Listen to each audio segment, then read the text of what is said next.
Astaghfirullah. Assalamualaikum warahmatullahi wabarakatuh. Alhamdulillah wassalatu wassalamu ala Rasulillah wa ala alihi wa sahbihi wa mawalah wa la hawla wa la quwwata illa billahi wa ba'du.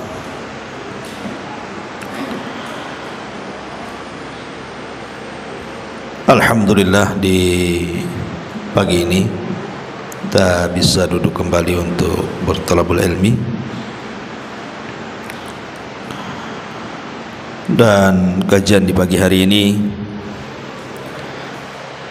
kita akan mengambil hikmah dari kisah seorang tabi'in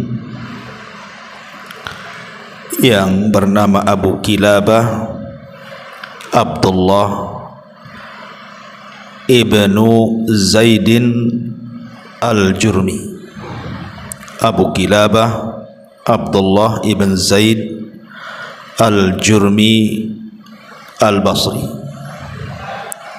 Dia seorang kibarut tabi'in, pembesarnya para tabi'in generasi kedua setelah para sahabat,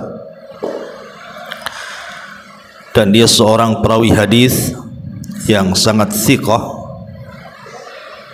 dan meninggal tahun 104 Hijriah,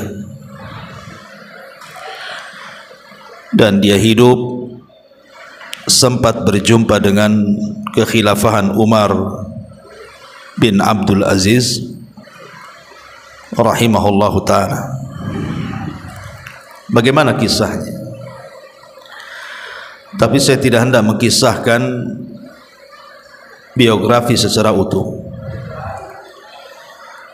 Saya hanya ingin mengkisahkan tentang wafatnya beliau, karena ini ada kaitan dengan sebuah pelajaran tentang betapa besarnya keutamaan sabar dan juga syukur.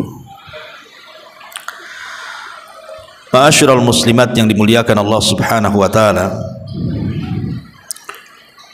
saya ambil kisah ini dengan sanadnya dari Imam Auza'i dari Abdullah ibn Muhammad rahimahullahu ta'ala, dan diriwayatkan oleh Al-Imam Ibn Hibban, seorang pengeluar hadis. Yang menceritakan ini adalah Abdullah ibn Muhammad. Kata Abdullah ibn Muhammad ini, kharajtu ila sa'ilil bahri murabitan. Aku keluar saat itu menuju tepian pantai, dan aku bertugas sebagai penjaga perbatasan.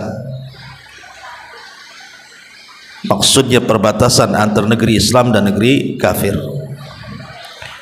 Dan penjaga perbatasan itu memiliki keutamaan luar biasa dalam Islam. Kemudian dia mengatakan, falamma intahaitu ila sahil, ketika aku selesai berjalan-jalan bertugas menyisiri pantai, tepian-tepian pantai itu, kemudian tiba-tiba dari kejauhan aku melihat ada sebuah tenda di tengah padang pasir itu. Fiha rajulun qad dhahaba yadahu wa rijlahu wa thaqula sam'uhu wa basar. Tiba-tiba dalam kemah itu, kata Abdullah ibn Muhammad ini, aku mendapati seseorang yang sudah tidak punya kedua tangan dan tidak punya kedua kaki. Kemudian pandangannya melemah dan juga pendengarannya kurang. Coba ibu bayangkan, ada orang tidak punya tangan, tidak punya kaki, pandangannya sudah lemah rabun, dan pendengarannya juga sudah kurang, agak budak. Kemudian ketika kata Abdullah ibn Muhammad mendekat kepada tenda tadi, dia mendengar orang cacat itu sedang berdoa kepada Allah Azza wa Jalla. Apa doanya? Allahumma auzi'ni an ahmadaka hamdan ukafi bihi syukra ni'matik allati an'amta biha alayya wa faddaltani ala kathirin mimma khalaqta tafdila. Ya Allah, ajarkan aku bisa memujimu dengan pujian yang indah, agar aku bisa membalas rasa syukur akan nikmat yang kau berikan kepadaku, di mana engkau sudah utamakan aku dari seluruh makhluk yang kau ciptakan beberapa tingkatan. Lihat bagaimana orang ini, Bu. Orang ini tidak punya tangan, tidak punya kaki, pandangannya sudah melemah, telinganya pun sudah agak budak. Tapi isi doanya lihat, dia mengatakan, ya Allah auzi'ni, berikan kepadaku, ajarkan kepadaku, an ahmadaka hamdan, agar aku bisa memujimu dengan pujian yang indah. Untuk apa? Ukafi bihi syukra ni'matik, agar dengan pujian-pujian itu aku bisa membalas dan bisa bersyukur akan nikmat yang telah kau anugerahkan kepadaku, karena engkau sudah melebihkan diriku di antara seluruh makhluk yang kau ciptakan beberapa tingkatan. Kalau kita berpikir, apa yang disyukuri orang ini coba? Tangan tak punya, kaki sudah tak punya, pandangan pun sudah rabun, telinga pun sudah tidak bisa mendengar. Yang sehat itu hanya lisannya saja,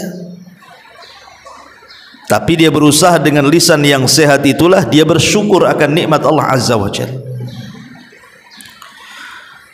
Kemudian Abdullah ibn Muhammad ini menceritakan lagi, wallahi la atiyanna hadzal rajul wa la as'alannahu anna lahu hadza.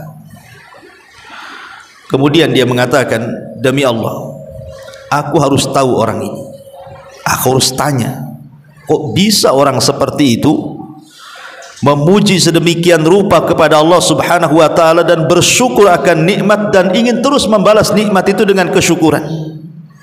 Semangat orang ini, Muhammad atau Abdullah ibn Muhammad ini. Kemudian juga dia bertanya-tanya, karena orang yang seperti itu kan mustahil mengucapkan kalimat seperti itu. Jangankan orang seperti itu, ibu saja kadang-kadang baru diuji dengan sakit saja, mungkin sakitnya tidak parah, untuk mengucapkan kalimat seperti ini berat. Mungkin malah keluhan-keluhan yang kita keluarkan, karena biasanya ujian yang paling menggoyang iman itu kan sakit. Kalau orang mungkin kehilangan harta masih bisa sabar, ya. Ataupun orang-orang yang kita cintai mungkin meninggal, masihlah bisa kita ini untuk bersabar. Tapi kalau penyakit ini agak sulit, Bu, karena penyakit ini kan melekat di badan dan terkadang terus-terusan.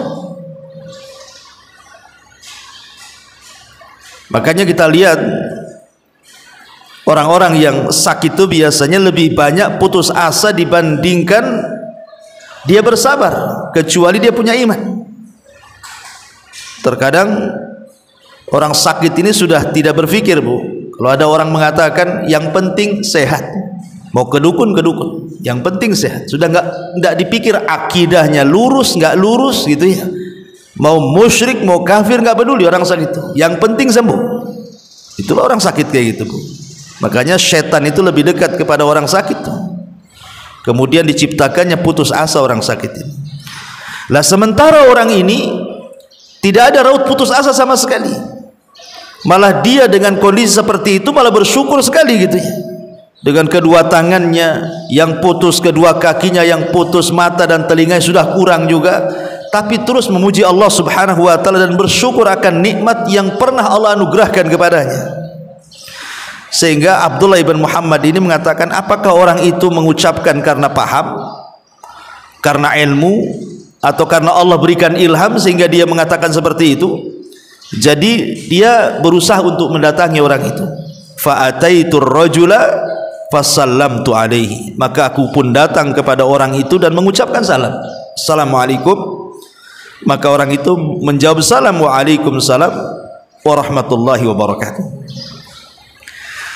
Kemudian kata Abdullah ibn Muhammad ini, dia menceritakan lagi, sami'tuka wa anta taqulu Allahumma auzi'ni an ahmadaka hamdan ukafi bihi syukra ni'matika allati an'amta biha alayya wa faddaltani ala kathir mimma khuliqta tafdila fa ayyu ni'matin min ni'amillahi alayka tahmaduhu alaiha.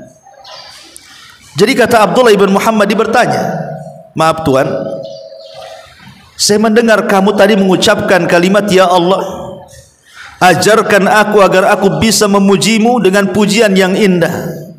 Dengan itu aku bisa membalas rasa syukur akan nikmat yang telah kau anugerahkan kepadaku, dan engkau telah lebihkan aku dari seluruh makhluk yang kau ciptakan. Pertanyaannya, kata Abdullah bin Muhammad ini, nikmat apa dari nikmat-nikmat Allah yang kau syukuri itu apa? Kenapa kau memuji Allah sedemikian rupa? Kemudian orang ini mengatakan, wa ma tara ma sana'a rabbi, tidakkah kau lihat apa yang telah Allah anugerahkan kepadaku? Coba, masih juga dia mengatakan seperti itu. Tidakkah kau lihat kondisiku ini, katanya. Padahal kondisinya tidak punya tangan, tidak punya kaki, tidak ada yang sehat di badannya kecuali lisannya saja. Tapi dia mengatakan, wa ma tara ma sana'a rabbi, tidakkah kau lihat kondisiku, katanya. Kemudian dia mengatakan, wallahi demi Allah, lau arsala as-sama alayya naran fa ahraqatni wa amara al-jibala fadamaratni wa amara al-bihar fagharaqatni wa amara al-arda fabala'atni mazdadtu li rabbi illa syukra. Dia mengatakan, demi Allah, kalau seandainya Allah perintahkan langit untuk mengirim halilintar dan petirnya dengan api kemudian membakarku, ataupun gunung-gunung Allah perintahkan untuk menimpa diriku sehingga aku hancur lebur, atau Allah mungkin perintahkan lautan agar menenggelamkan diriku, atau mungkin Allah perintahkan bumi untuk menelan aku, demi Allah tidaklah menambah untukku kecuali rasa syukurku kepada Allah subhanahu wa ta'ala. Coba bayangkan, ini ucapan ini dalam. Maksudnya apa? Terkadang orang tidak pernah melihat dalam musibah itu ada kebaikan. Terkadang orang itu tidak pernah melihat di balik musibah itu ada kebaikan. Rata-rata orang memandang musibah ya musibah, musibah ya keburukan. Itu rata-rata orang kan itu. Makanya lihat, kalau orang diuji dengan kekayaan, persis seperti yang dikatakan Quran, Rabbi akraman, Allah sedang memuliakan aku. Coba lihat kalau ada orang kaya ditanya, macam mana kondisimu? Alhamdulillah. Mulailah orang kaya ceramah pula sama kita, kamu kalau ingin kaya jangan tinggalkan duha. Mulai dia ujub kan itu. Jangan lupakan istighfar, jangan lupakan sholat malam. Iya, dia ngomong waktu kaya. Ya, kamu nggak lihat status saya, tiap hari saya bangun malam, katalah. Udah cerita status pula. Itu waktu kaya itu ngomong gitu itu, ya. Coba habis itu Allah uji dengan kemiskinan, datang lagi sama orang itu, kira-kira sholat duha lagi nggak tuh? Sholat malam nggak dia? Status sholat malamnya masih ada nggak? Nggak yakin. Kalau kita datang kepada orang kaya kemudian miskin yang tadinya menceramai kita baik-baik, boleh jadi mungkin dia terbalik kan itu. Entah apa yang Allah uji sama saya ini. Ya, begini begitu, ngeluh akhirnya. Itulah orang kalau diuji tuh. Kalau orang beriman, pasti dia akan menggabungkan sabar dan syukur kan. Maka kenapa iman itu kalau dibagi dua, itu separuhnya sabar, separuhnya syukur. Iman itu kalau dibagi dua, itu separuhnya sabar, separuhnya syukur. Mana dalilnya? Rasulullah SAW mengatakan, ajaban li amril mu'min. Sungguh mengherankan perkaranya seorang mukmin itu. In asabathu dharra sabar. Kalau Allah uji dengan berbagai macam ujian, dia pun sabar. Fakanat khairan lahu. Justru itu kebaikan bagi dia. Wa in asabathu sarra syakara fakanat khairan lahu. Kalau ditimpa sebuah hal yang indah bagi hidupnya, nikmat yang banyak, maka dia pun bersyukur dan itu baik bagi dia. Jadi seorang mukmin itu sama saja, mau diuji ya baik bagi dia, mau diberikan nikmat pun sama saja.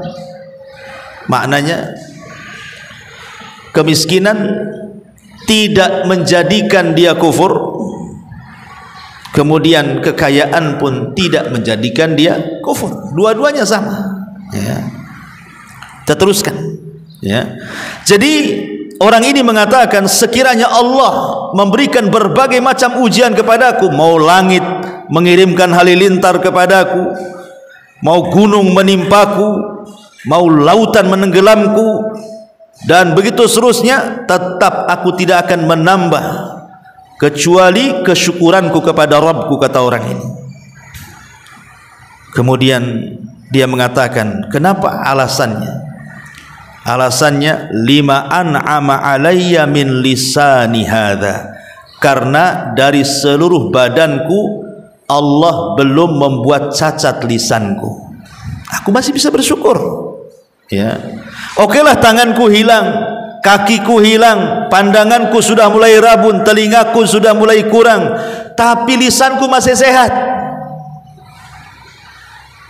Ini yang tidak bisa kita lakukan, mensyukuri nikmat yang ada, tidak memikirkan nikmat yang sudah tidak ada. Ini yang kalau orang bisa mengucapkan kalimat ini luar biasa, karena kebanyakan orang pusing itu karena memikirkan nikmat yang sudah tidak ada tuh. Nikmat yang ada nggak pernah disyukuri itu. Makanya kan saya pernah bercerita sama ibu kisah siapa? Urwah ibn Zubair.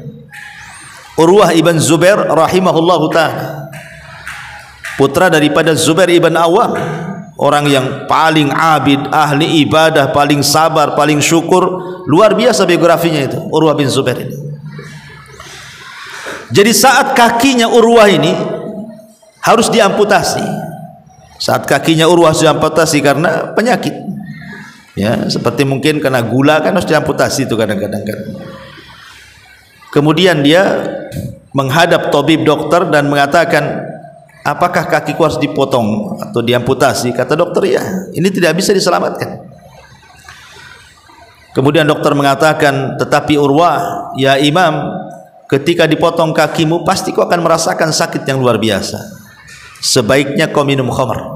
Karena di zaman itu kan belum ada alat bius gitu ya. Ya caranya minum khamr supaya tidak sakit, supaya mabok gitu kan. Tetapi Urwah mengatakan, kalau seandainya aku harus mabok dan minum khamr, kemudian Allah takdirkan aku mati, berarti aku mati sedang mabuk. Aku tak mau, katanya.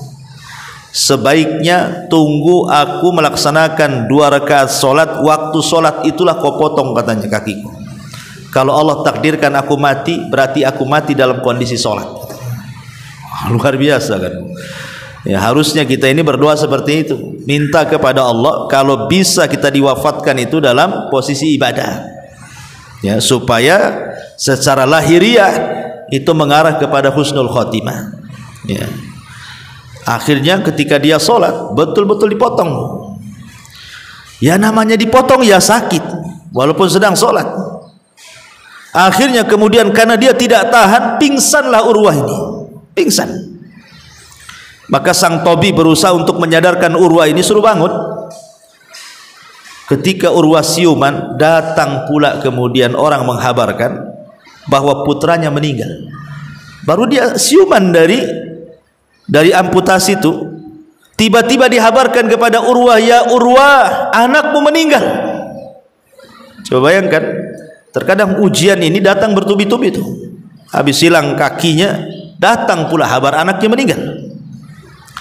Tapi Urwahnya mengatakan, alhamdulillah ala kulli hal, alhamdulillah atas segala kondisi. Sang tabib ini heran, Kenapa Urwah mengatakan alhamdulillah? Akhirnya kemudian kata Urwah kepada sang tabib ini, tidakkah kau lihat anggota badanku? Allah berikan kepadaku 2 tangan dan 2 kaki, kau baru putus 1, masih ada 3 katanya. Kemudian datang kepadaku kabar putraku meninggal, aku loh punya putra 5, kalau mati 1 masih ada 4 katanya. Nah ini yang belum bisa kita rasakan seperti ini. Terkadang kita ini memikirkan musibahnya, tidak pernah memikirkan nikmatnya. Lah inilah yang dirasakan oleh orang cacat ini. Dia mengatakan, kenapa aku mengatakan bahwa aku terus bersyukur kepada dan bersabar? Karena dari semua anggota badanku, lisanku masih sehat, masih bisa berzikir kepada Allah Subhanahu wa ta'ala. Kemudian dia mengatakan, walakin ya Abdullah, idza ataitani li ilaika haja qad tarani ala ayyi halatin ana lastu aqdar li nafsi ala dhurrin wala naf'in wala qad kana ma'i baniyun li yata'ahadani fi waqti salati wa yuwaddi'uni wa idza ji'tu at'amani wa idza atashtu syaqani wa laqad faqadtuhu mundu 3 ayyam fatahassasu li rahimakallah. Fatahassashu li rahimakallah. Baik. Jadi orang ini mengatakan, orang cacat ini, wahai Abdullah, engkau datang kepadaku, saya kira engkau ada hajat kepadaku.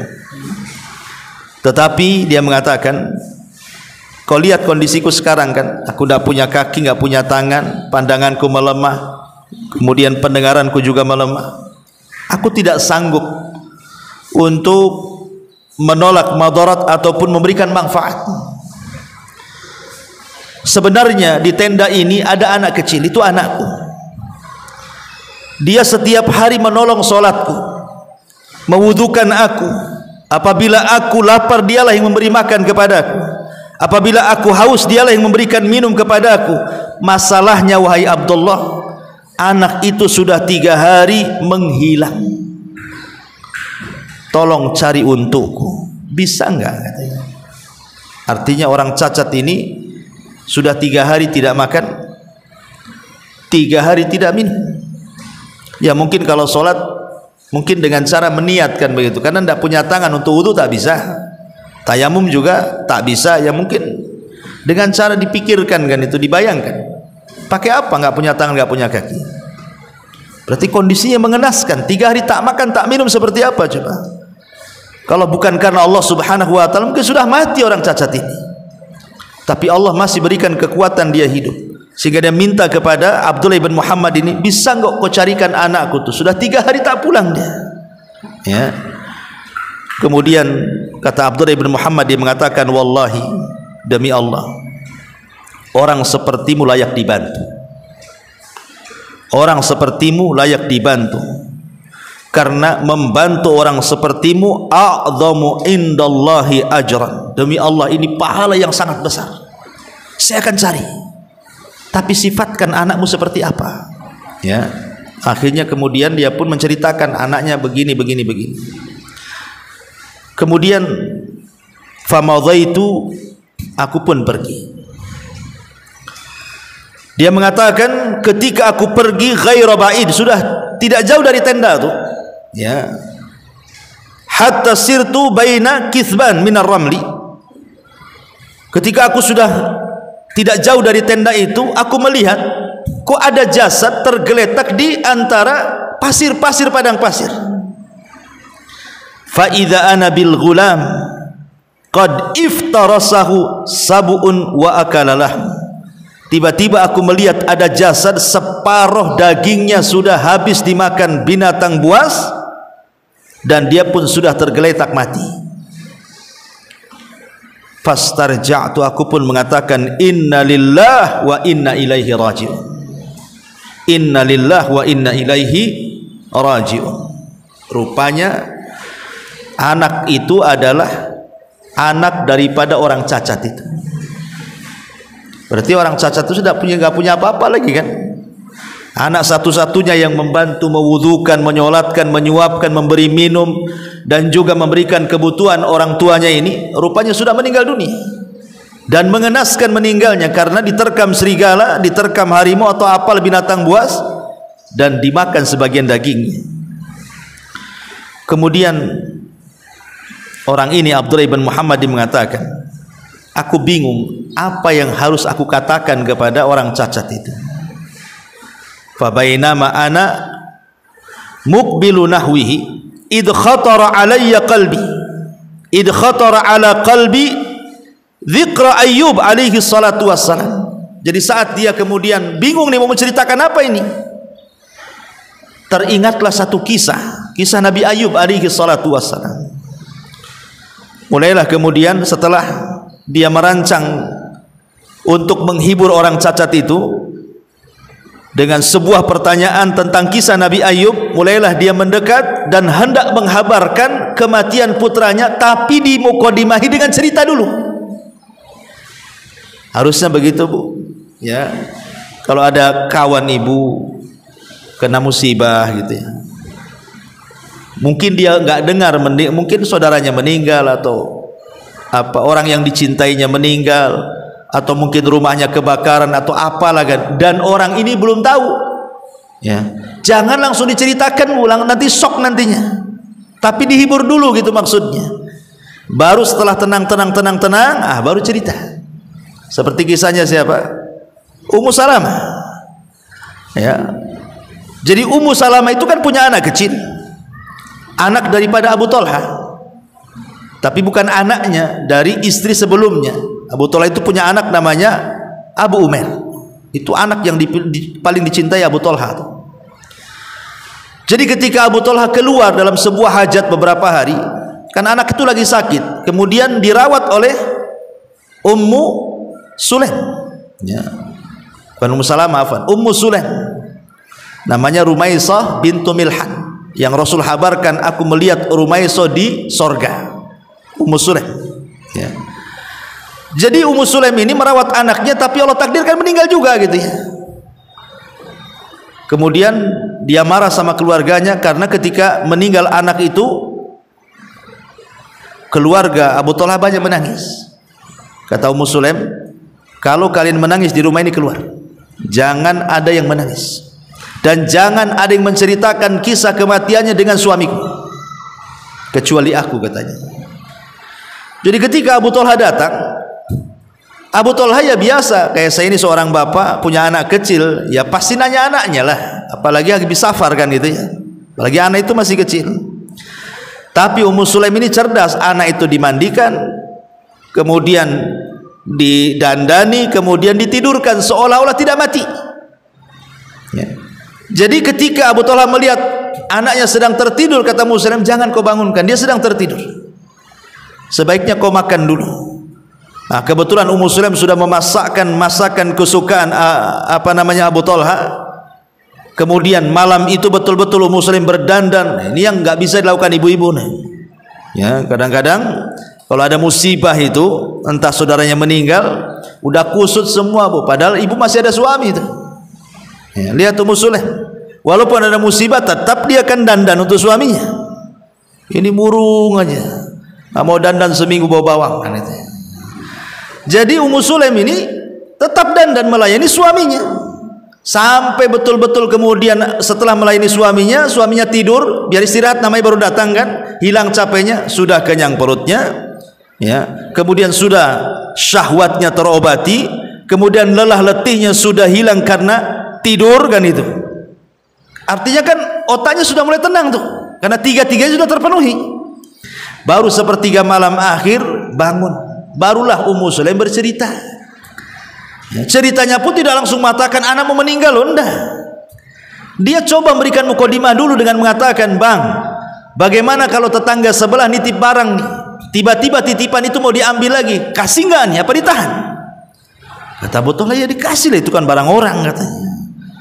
Oke, sekarang Allah sudah titipkan kepada kita anak. Kalau Allah minta, kira-kira kau redho nggak? Ya kan, karena mukadimahnya sudah jauh, mau tidak mau ya sudah kan.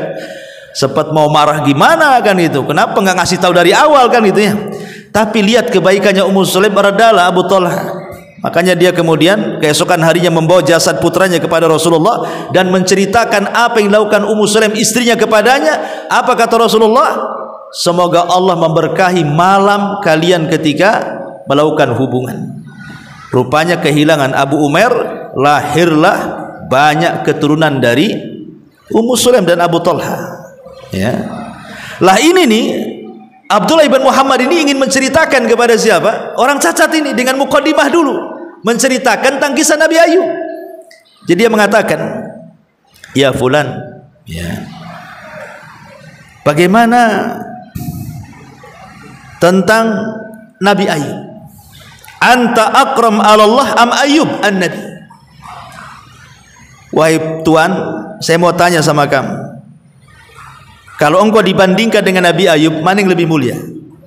Kamu atau Nabi Ayub? Maka orang cacat ini mengatakan, bal Ayub rahimakallah. Ya tentu Nabi Ayub lah lebih mulia dibandingkan aku. Kok dibandingkan pula dengan seorang Nabi katanya? Nabi Ayub lebih mulia dibandingkan aku katanya. Kemudian kata Abdullah bin Muhammad ini, hal alimta ma sana'a bihi rabbuh. Kamu tahu enggak cerita bagaimana Ayub itu diuji oleh Allah Subhanahu wa taala? Alaysa qad ibtalahu bimalihi wa alihi wa waladi? Bukankah Ayub itu sudah diuji hartanya, keluarganya, anak-anaknya? Maka kata orang cacat itu, bala tentu. Ya. Qultu, kemudian aku katakan, fa kaifa wajadahu? Bagaimana sikap Nabi Ayub setelah diuji oleh Allah? Hartanya dimusnahkan, keluarganya menjauhi dia sampai kerabat-kerabatnya, bahkan Ayub diberikan penyakit sama, tidak ada yang selamat dari badannya kecuali lisannya saja. Jadi Ayub itu semua isinya borok-borok itu, dari atas kepala sampai kaki, benjol-benjol, isinya nanah dengan darah. Tidak ada satupun anggota badan kecuali ada benjolan, isinya nanah dengan darah, menjijikan dan bau. Yang selamat lisannya saja. Jadi orang ini bertanya, Nabi Ayub loh sudah diuji hartanya, keluarganya menjauh, kemudian anaknya meninggal. Kamu dengar enggak bagaimana sikap Nabi Ayub menghadapi ujian itu? Maka kata orang cacat ini mengatakan, wajadahu sabiran syakiran hamidan. Ya, Nabi Ayub tetap sabar, tetap bersyukur dan tetap memuji Allah Subhanahu wa taala. Kemudian qultu, aku katakan, katamu Abdullah ibn Muhammad ini, lam yarda minhu dzalik hatta awhasha min aqribaihi wa ahibbah. Bahkan lebih daripada itu, engkau tahu ceritanya Ayub kan, bahwa seluruh keluarganya, seluruh kerabat-kerabatnya, seluruh orang-orang yang pernah mencintainya menjauh semuanya. Kemudian orang cacat ini mengatakan, na'am ya. Kemudian kata Abdullah bin Muhammad, fa kaifa wajadahu rabbu? Bagaimana Nabi Ayub menghadapi ujian itu? Maka dia tetap mengatakan, wajadahu sabiran syakiran hamidan. Ayub tetap sabar, tetap bersyukur dan memuji Allah Subhanahu wa taala. Kemudian setelah cerita Nabi Ayub, mungkin orang cacat ini tidak sabar. Kenapa orang ini cerita Nabi Ayub? Ada apa? Ya, mulai merasakan nih, dia kan dari awal suruh nyari putranya. Habis itu datang selang beberapa waktu kemudian bercerita Nabi Ayub. Jadi orang cacat ini bingung, ada apa ini kan? Kenapa di mukadimah seperti itu? Makanya dia mengatakan, ya fulan, tidaklah usah kau ini berpanjang-panjang cerita, ya. Aujiz rahimakallah, singkat saja maksudmu apa? Maksudnya, tidak usah panjang-panjang, singkat maksudmu apa ini dengan cerita Nabi Ayub ini? Qultu lahu, maka kata Abdullah bin Muhammad ini, innal gulam alladhi arsaltani fi talabihi wajadtuhu baina kusbanir ramli wa qad iftarasahu sab'un fa akala lahm. Sesungguhnya anak yang kau perintahkan aku mencarinya wahai Tuhan berada di tumpukan-tumpukan pasir, dan aku sudah mendapati dia meninggal diterkam binatang buas dan dimakan sebagian dagingnya. Fa'adzamallahu lakal ajra wa alhamaka sabra. Semoga Allah besarkan pahala musibahmu dan semoga Allah berikan kesabaran kepadamu.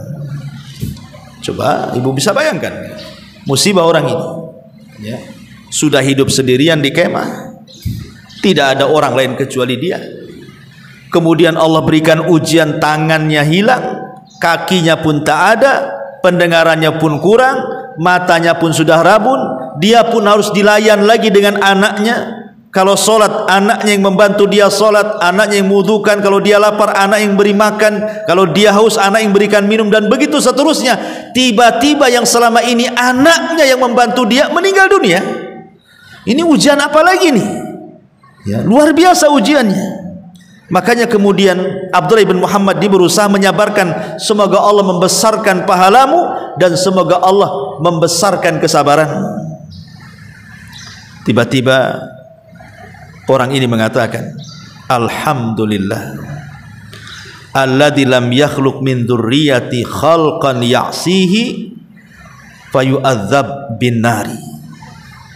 Masih juga dia mengatakan, segala puja dan puji hanya milik Allah. Bayangkan coba ya, sudah tidak ada lagi yang melayani dia itu. Ketika dihabarkan anak yang meninggal, masih juga dia mengatakan alhamdulillah yang telah menciptakan dari keturunanku anak yang tidak pernah bermaksiat kepada Allah sehingga dia tidak diazab dengan neraka. Jadi orang cacat ini dia mengatakan kepada Abdullah bin Muhammad ini, wahai fulan, saya bersyukur kepada Allah kalau anakku meninggal. Seolah seperti itu, karena anak itu selama bersamaku tidak pernah bermaksiat kepada Allah. Dia anak yang berbakti, sehingga kalaupun dia harus mati diterkam binatang buas, saya yakin dia tidak mungkin diazab karena dia tidak pernah bermaksiat. Dia anak soleh satu-satunya yang aku punya, katanya. Lihat bagaimana dia bersyukur. Dan ini juga pelajaran bagi kita kan, ya, bahwa kalau kita punya keturunan maka jaga keturunan itu.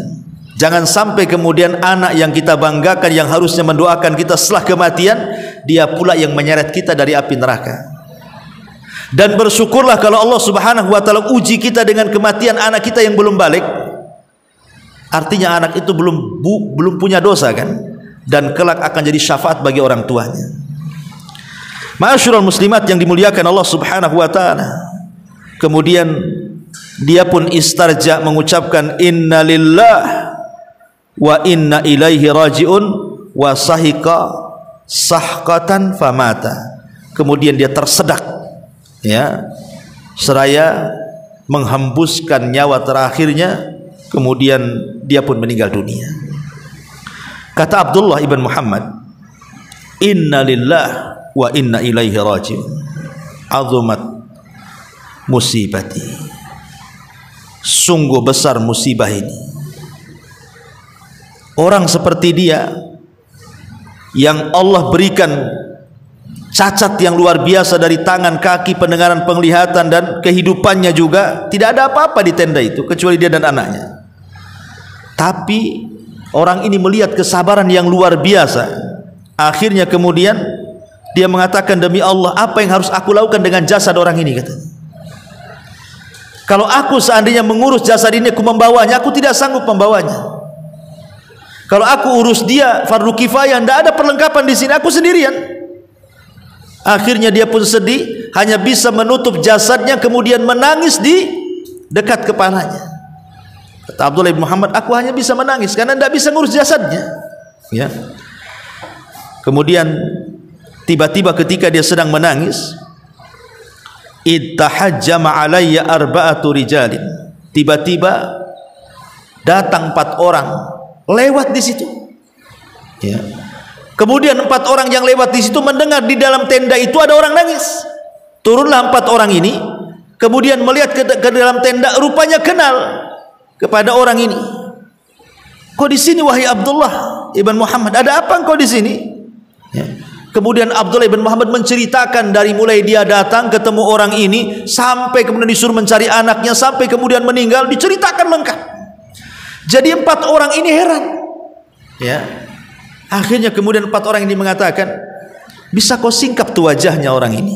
Orang ini kok hebat sekali, bagaimana kesabarannya, bagaimana syukurnya. Akhirnya disingkaplah kain yang menutup wajahnya ini. 4-empatnya orang tiba-tiba mengatakan inna lillah wa inna ilaihi rajiun. Ini kan Abu Kilabah Al-Jurmi. Siapa yang tidak kenal Abu Kilabah Al-Jurmi? Seseorang yang sangat mencintai Allah dan Rasulnya, seorang yang sangat ma'ruf ya. Di zaman itu siapa yang tidak kenal Abu Kilabah? Dia ulama besar, karena dia belajar kepada banyak para sahabat. Salah satu riwayat hadis yang dikenal adalah duduk di antara dua sujud. Kalau hadis tentang duduk di antara dua sujud itu salah satu perawinya adalah Abu Kilabah. Mengambil riwayat Abu Kilabah itu, apakah setelah sujud itu duduk di antara dua sujud, sujud istirahat kan? Ya, dalam sholat kalau tidak salah itu salah satu perawinya adalah Abu Kilabah. Bukan duduk di antara dua sujud, afwan, duduk istirahat dari sujud ke bangkit ya. Apakah setelah sujud langsung bangkit, ataukah setelah sujud itu ada duduk istirahat dulu baru bangkit, gitu maksudnya. Nah, ini kan polemiknya dari hadis Abi Kilabah yang kita ceritakan ini. Lah, Abi Kilabah ini bukan orang biasa, Bu. Dia ulama. Bahkan dia pernah diminta untuk menjadi qadhi kerajaan, tapi dia tak mau. Ya, jadi di zaman itu Abu Kilabah diminta untuk menjadi qadhi, mungkin hakim besar di Syam itu, tapi dia lari, dia sembunyi, ya, tidak mau dia. Kalau seandainya Abu Kilabah ini mau jadi orang besar, orang kaya dia, bagaimana coba kalau dia diangkat menjadi qadhi kerajaan, kan fasilitasnya kan dikasih kan. Rupanya Abu Kilabah ini lari, tidak mau jadi qadhi, malah hidup di padang pasir. Akhirnya Allah berikan takdir seperti itu. Dia memilih lari dari dunia dan mengejar akhirat, tapi Allah uji agama dan dunianya Abu Kilabah ini. Jadi ketika 4 orang ini kan Abu Kilabah ini ya, langsung mereka mencium keningnya, mencium badannya, kasih cintanya, dan mengatakan ini orang yang paling mencintai Allah dan Rasulnya. Kemudian orang ini memuji, fulan Abdullah, tahu enggak orang ini? Orang ini adalah orang yang matanya tidak pernah bermaksiat dan badannya selalu sujud kepada Allah Subhanahu wa ta'ala. Akhirnya 4 orang ini kemudian merawat jasadnya Abi Kilabah, memfardu kifayakan, memandikan, mengkafankan, kemudian menguburkan. Setelah selesai penguburannya, kemudian Abdullah ibn Muhammad bercerita, setelah aku meninggalkan tempat itu, aku pun tertidur. Tiba-tiba dalam tidurku, fara'aituhu fima yaran naim fi radati min riyadil jannah. Ketika aku tertidur, aku dimimpikan pula dengan Abu Kilabah ini, orang cacat ini. Aku lihat dia sudah lengkap semua fisiknya, dan dia berada di taman-taman sorga, di taman-taman sorga. Wa alaihi khullatan min khulalil jannah, dan aku lihat dia sedang memakai kain-kain sutra dari sorga. Wa huwa yatlul wahya, sementara dia membacakan ayat salamun alaikum bima sabartum fa ni'ma uqbad dar. Keselamatan bagi kalian atas kesabaran kalian, dan sorga adalah sebaik-baik nikmat bagi orang yang sabar. Fakultu, kemudian aku katakan, kata Abdullah bin Muhammad ini, ya, bukankah engkau adalah orang yang aku mintai bantuan? Ya. Alasta bisahibi, bukankah engkau sahabatku? Qala, kata Abu Kilabah dalam mimpi itu mengatakan, ya, engkau sahabatku. Qultu anna laki hada, kok bisa kamu mendapatkan kenikmatan seperti ini? Ya. Kok bisa? Ini dalam mimpinya nih, masih cerita mimpinya siapa? Abdullah ibn Muhammad. Kok bisa kamu dapat kenikmatan, keindahan, fasilitas yang sedemikian luar biasa di surga ini? Apa yang kau lakukan? Maka kata Abu Kilabah mengatakan, inna lillahi darajat la tunal illa bis sabri indal bala wasyukri indar raha ma khasyatillahi azza wajal fis sirri wal alaniyati. Ini rahasianya, Bu. Ini kata-kata Abu Kilabah yang dipesankan oleh beliau kepada Abdullah ibn Muhammad dalam mimpinya. Kenapa dia sampai mencapai derajat tinggi di sorga itu? Kata dia, sesungguhnya Allah itu memiliki derajat-derajat di sorga, yang derajat-derajat tinggi itu tidak mungkin dicapai kecuali sabar ketika mendapatkan ujian, syukur ketika mendapatkan nikmat, disertakan dengan rasa takut kepada Allah, baik dalam kondisi terang-terangan atau dalam kondisi rahasia. Berarti di sini kuncinya 3: sabar, syukur, takut kepada Allah Azza wa Jalla. Itu nasihatnya, ya. Ma'asyiral muslimat yang dimuliakan Allah Subhanahu wa taala. Makanya saya perdalam masalah sabar, ya. Sabar itu adalah amalan yang paling tinggi dalam Islam. Makanya kenapa Allah Subhanahu wa taala sampai mengatakan innama yuwaffas sabiruna ajrahum bighairi hisab. Sesungguhnya kami lengkapkan pahala orang yang sabar itu tanpa hisab kelak pada hari kiamat. Kenapa satu-satunya, ya, amalan yang menjadikan manusia dapat pahala tanpa batas ada di sabar. Satu amalan yang berpahala tanpa batas itu cuma sabar. Itu pahalanya tanpa batas. Kalau sholat, puasa, zakat atau ibadah yang lain itu ada batas pahalanya. Seperti baca Quran, 1 huruf 10 kebaikan, kan ada batasnya 10 kebaikan. Sedekah dilipat gandakan menjadi 700 kali lipat, kan itu. Tapi sabar ini tidak ada batas, ya. Karena sabar ini masuk pada semua lini kehidupan. Sabar ini masuk pada semua lini kehidupan. Makanya kenapa para ulama itu menggolongkan sabar itu kepada 3 kategori, kan? Baik ibu melaksanakan ketaatan kepada Allah, berhajat kepada kesabaran. Sebab kalau orang tidak sabar tidak mungkin melaksanakan ketaatan. Solat ibu kalau nggak sabar nggak solat. Ya, puasa kalau nggak sabar nggak jadi puasa. Haji kalau nggak sabar ludes, uangnya nggak jadi haji. Ya. Jadi semua ibadah itu berhajat kepada sabar. Sebab kalau tidak sabar nggak jadi ibadahnya. Ya.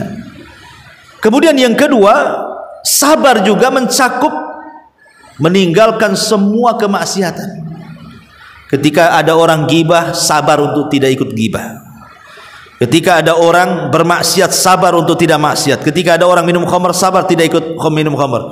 Ketika ada orang berzina, sabar untuk tidak berzina. Ketika ada orang mencaci, sabar untuk tidak ikut-ikut mencaci. Itu kan perlu kesabaran tuh. Sebab terkadang kita ini karena tidak sabar ikut orang. Orang gibah ikut juga nimbrung di situ. Ibu tak sabar, akhirnya ikut juga gibah di situ. Ibu lah provokatornya. Ya. Jadi sabar ini juga mencakup juga menahan syahwat kita supaya jangan terjerumus kepada maksiat. Termasuk juga sabar kepada masalah qada dan qadar itu. Apa yang terjadi dari kehidupan kita ini semuanya harus sabar.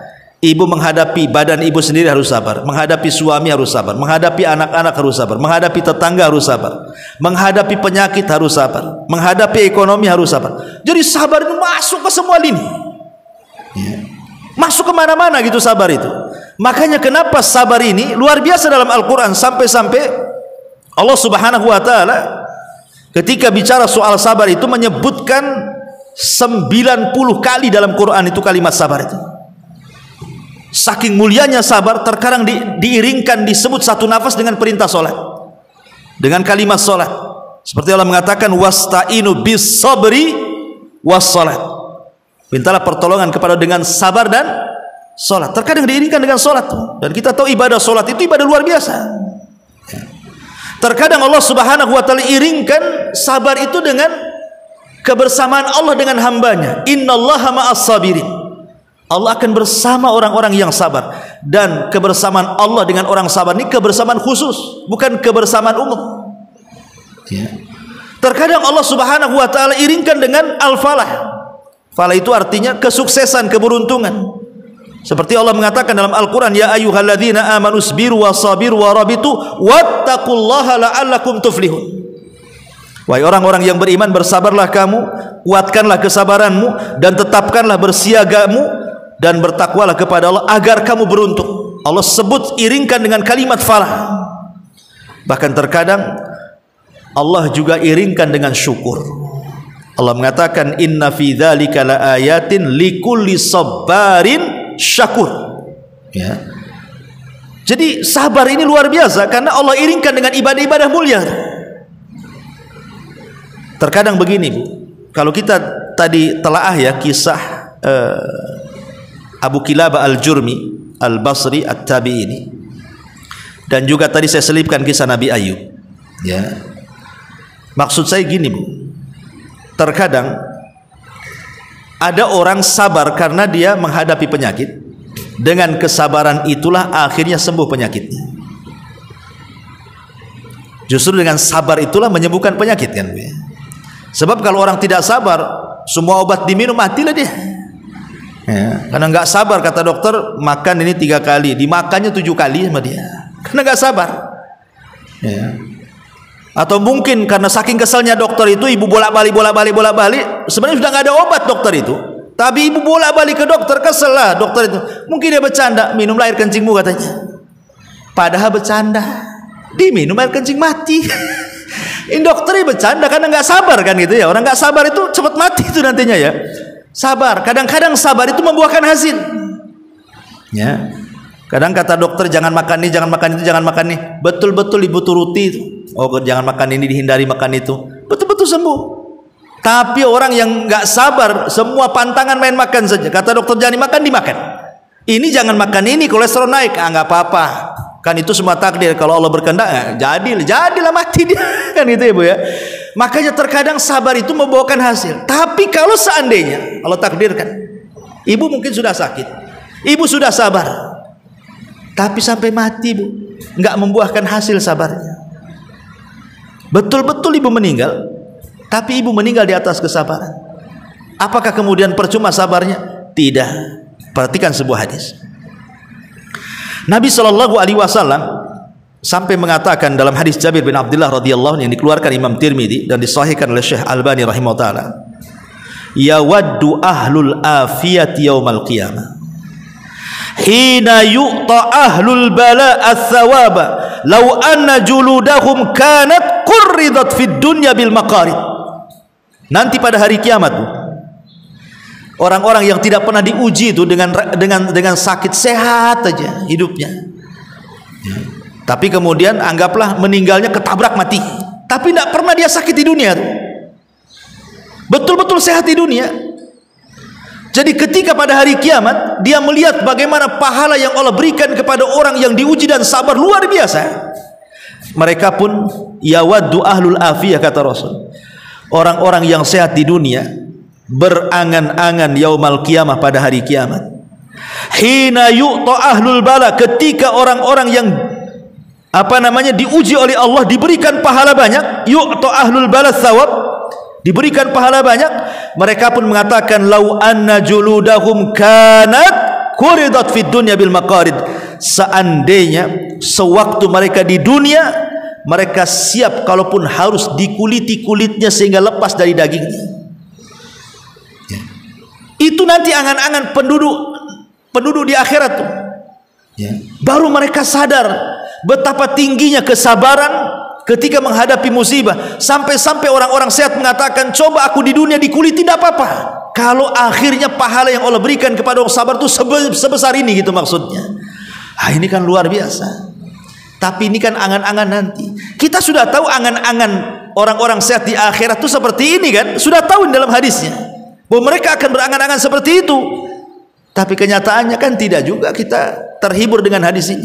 Tetap saja kalau kena musibah ya ngeluh kan gitu ya, nggak terpikir nanti akan banyak pahalanya, enggak. Makanya salah satu yang meringankan ujian itu adalah dengan mengingat pahala di akhirat.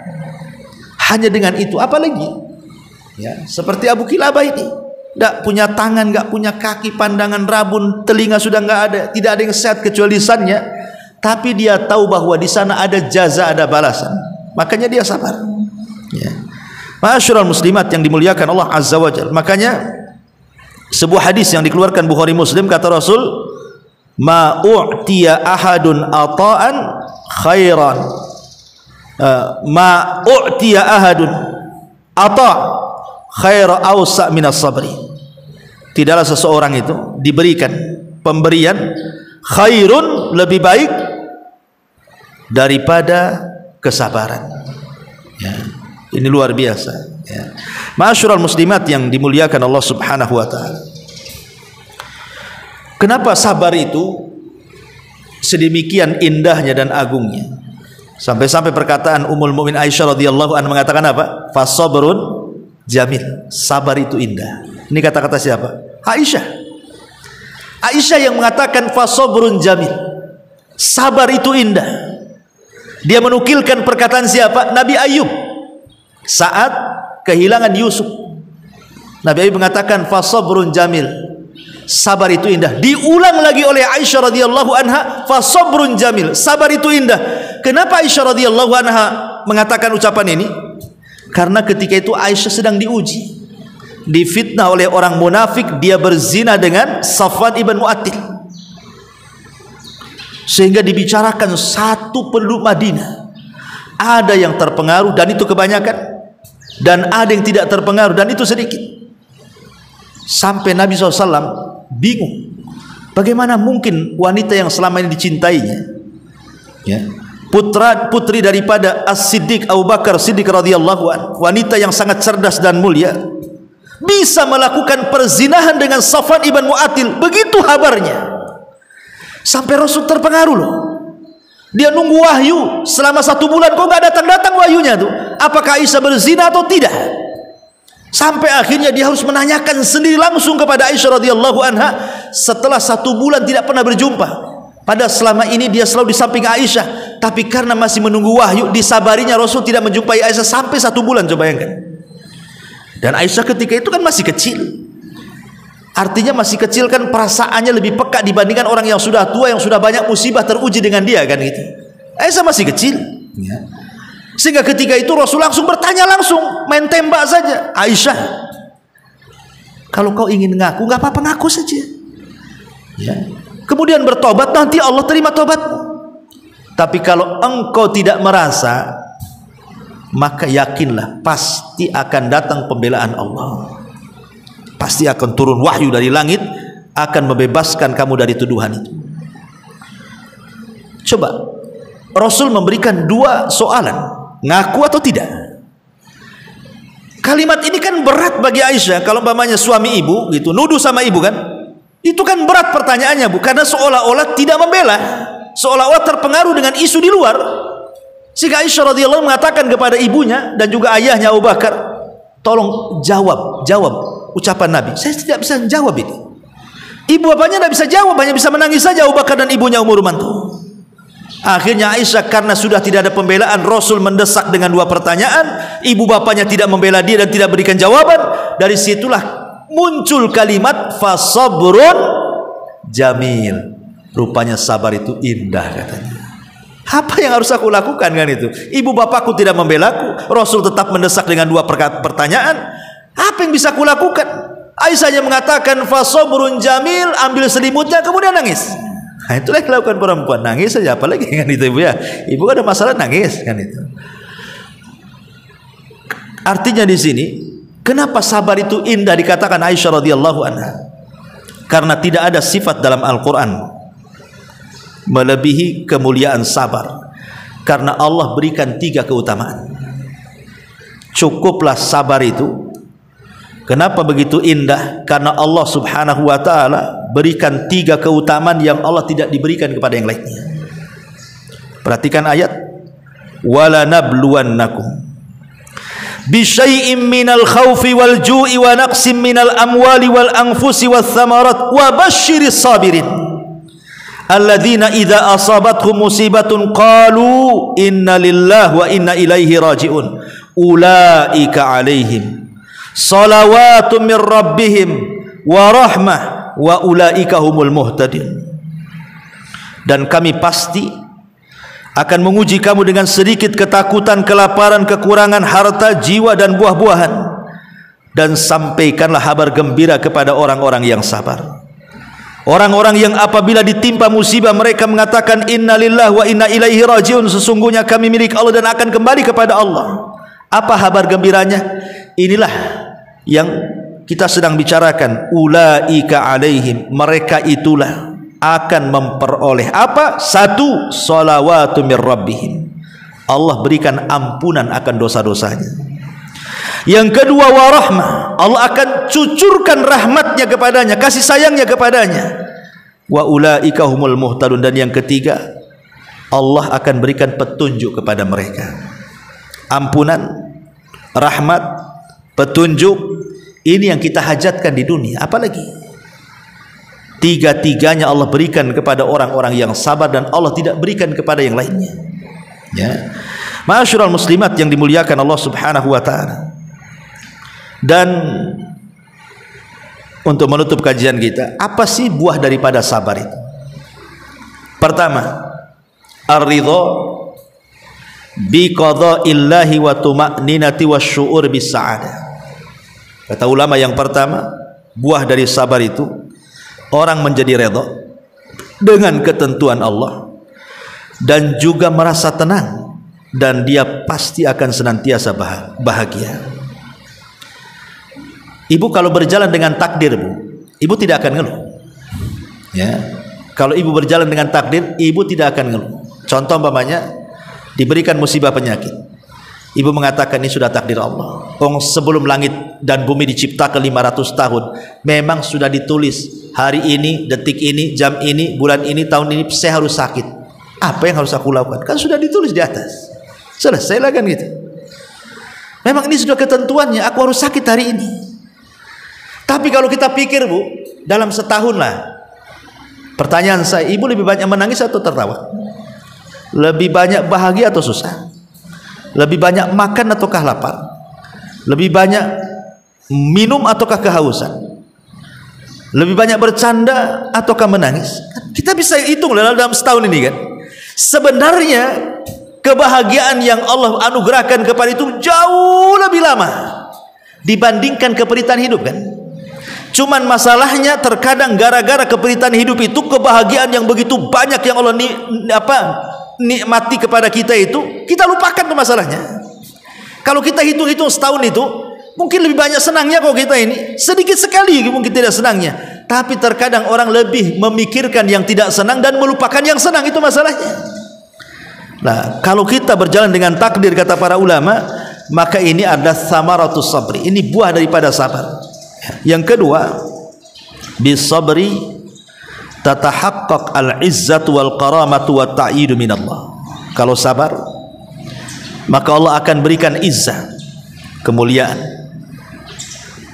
kemudian juga kekuatan, ya, dari Allah Subhanahu wa taala. Karena Allah mengatakan in tasbiru wa tattaqu la yadurukum kaiduhum syai'a. Jika engkau sabar dan bertakwa, tidak akan memadaratkan tipu daya mereka kepadamu sedikit. Ibu ini kalau digunjing orang, pamannya satu komplek ini membuli ibu lah, memfitnah macam-macam lah. Tapi ibu sabar nggak balas mereka, supaya ibu bisa bedakan antara ibu dengan mereka. Sebab kalau aku balas juga apa yang mereka fitnahkan, lalu apa bedanya aku dengan dia? Sama-sama gila lah. Biar terbedakan mana orang berakal, mana orang gila, sabar, itu maksudnya. Ya kan? Ini ada orang mencaci ibu, ibu caci balik, kan dua-duanya gila, Bu. Ya. Tapi kalau ada orang mencaci, ibu sabar, berarti ibu tidak gila, ibu berakal tuh. Nah, biarlah dia yang gila, selesai. Itu maksudnya. Kan tenang tuh kalau hidup kayak gitu tuh. Supaya terbedakan mana orang waras, mana enggak, mana orang baik, mana orang jahat, kan itu ya. Dengan kesabaran ini terbedakan semuanya nanti. Tapi kalau satunya mencela dibalas mencela, satunya menghina dibalas menghina, ini nggak terbedakan mana yang baik mana yang jahat jadinya. Sama aja kalau begitu.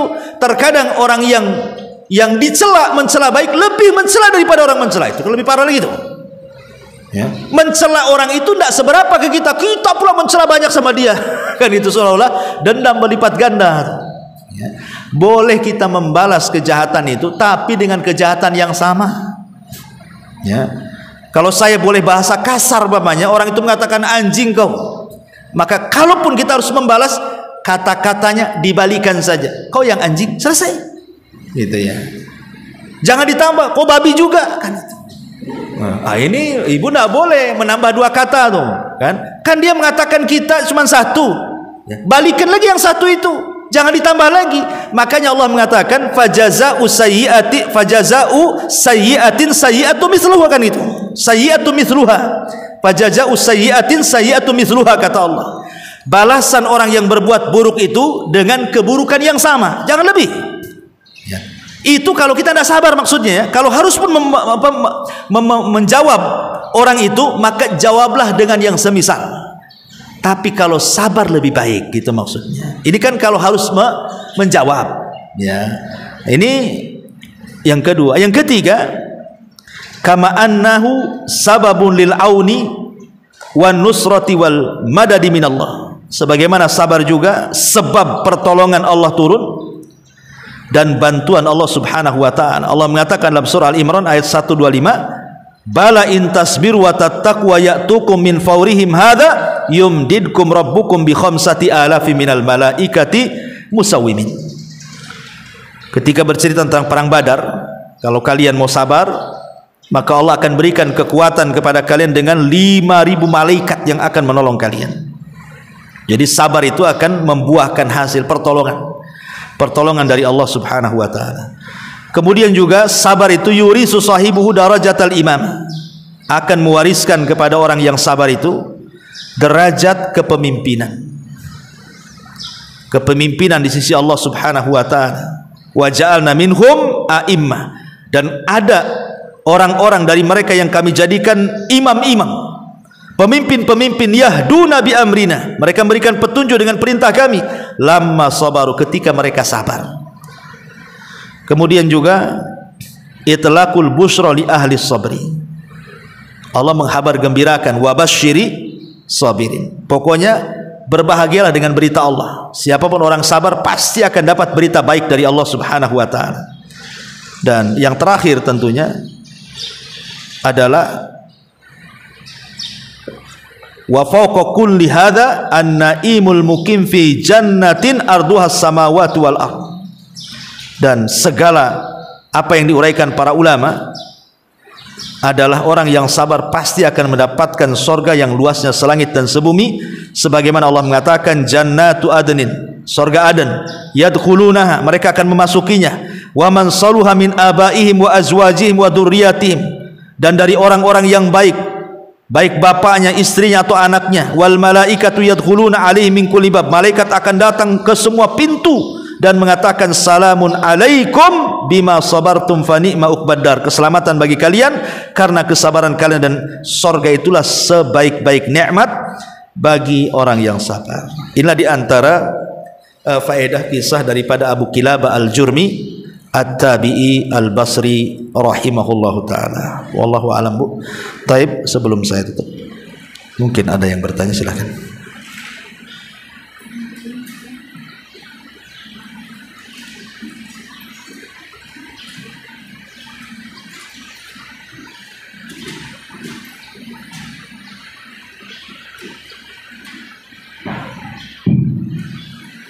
Bismillah. Assalamualaikum Ustaz. Alhamdulillah, tadi di pertengahan Ustaz ada kisahkan bagaimana kedudukan kita sewaktu di dunia yang Allah berikan berbagai macam ujian, termasuk itu penyakit yang ada pada dirinya, dan ketika ditampakkan di akhirat, Masya Allah, orang-orang itu mendapatkan pahala yang luar biasa, sehingga orang-orang yang sehat sewaktu di dunia yang tidak diuji dengan sakit, mereka merasa cemburu sehingga berkeinginan seandainya kulit-kulitnya dikuliti di atas ridho ketika dia melihat betapa besarnya nikmat yang didapatkan di akhirat. Yang anak tanyakan Ustaz, dalam satu hadis lain dikatakan ketika Allah ridho padanya, ketika Allah cinta, Allah berikan kenikmatan kepadanya, itu dalam satu hal Allah akan menjaga keluarganya, Allah akan menjaga dirinya, dan salah satunya Allah akan berikan kesehatan pada dirinya karena rasa cintanya Allah kepada dia. Ini yang terkait dengan kesehatan ya Ustaz. Iya. Nah, apakah ketika Allah sudah ridho, Allah yang memberikan dia kesehatan sehingga Allah jaga dia dan keluarganya tidak sakit dan mereka sehat terus? Bahkan ada satu kisah seorang suami istri yang tidak pernah cekcok sehingga dia tidak cerai sama istrinya ya Ustaz, karena Allah memuji dia dengan kenyamanan selalu. Apakah orang-orang yang sehat selalu atas ridho Allah itu juga mereka merasakan hal yang sama dengan orang-orang yang seperti dia lihat ketika diujian tadi Ustaz? Yang dia diujian, ya, alhamdulillah. Sedikit kita buka kisah Nabi Ayub alaihi salatu wassalam. Kita tahu bahwa kalau kisah-kisah para nabi itu biasanya memang kebanyakan bumbu-bumbunya adalah kisah-kisah Israiliyat. Karena terkadang Quran Sunnah itu sedikit menceritakan mereka.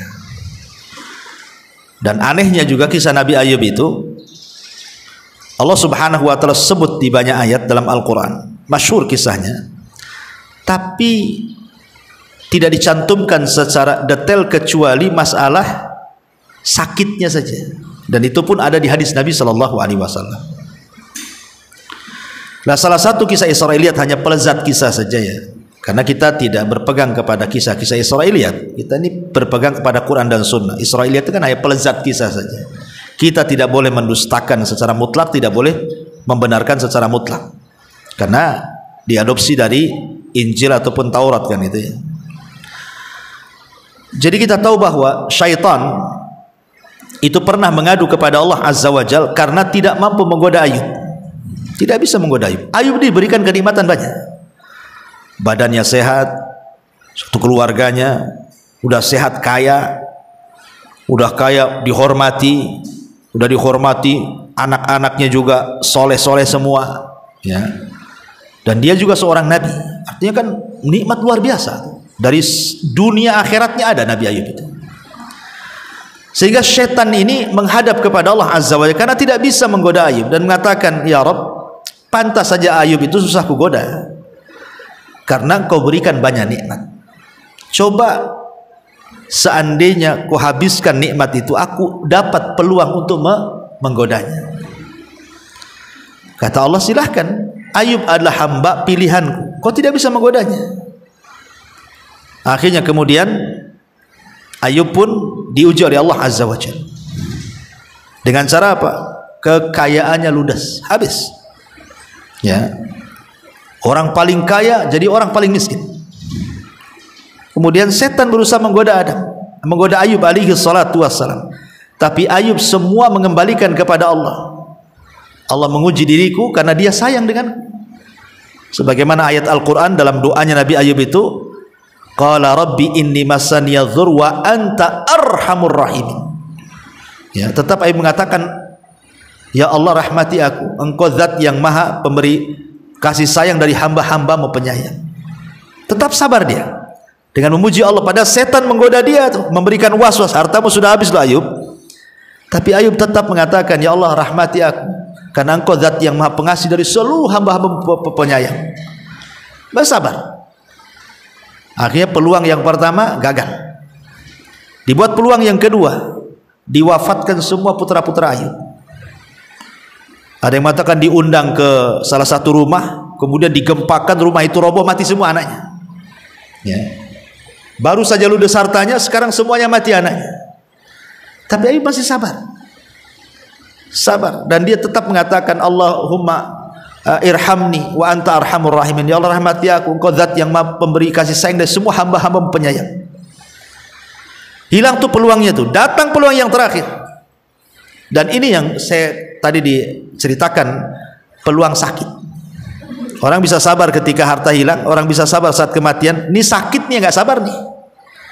Maka Ayub ditimpakan penyakit oleh Allah. Kata Ibnu Katsir, penyakitnya itu benjol-benjol dekat kepala sampai tidak ada yang selamat kecuali lisannya saja yang tidak ada benjolan.